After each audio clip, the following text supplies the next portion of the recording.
শালার বাসায় শান্তি নাই, রোডে ঘাটে শান্তি নাই, পকেটে শান্তি নাই। শালার সব জায়গায় অশান্তি। দেখি কারো কাছে টাকা পয়সা পায় নাকি।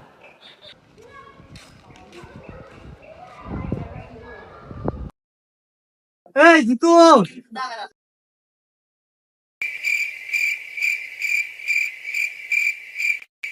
বলছি দিনকাল ভালো যাচ্ছে না, পকেটের অবস্থাও ভালো নাই। যদি কিছু টাকা পয়সা দিতে তাহলে খুব উপকার হইতো। আমি কাজ কাম করে তারপরে তোমাকে টাকা পয়সা দিয়ে দিতাম। বেতন পারলে দিতাম, না পারলে না দিতাম। আমি নিজেই ভাত পাচ্ছি না, তুমি আবার চাষ।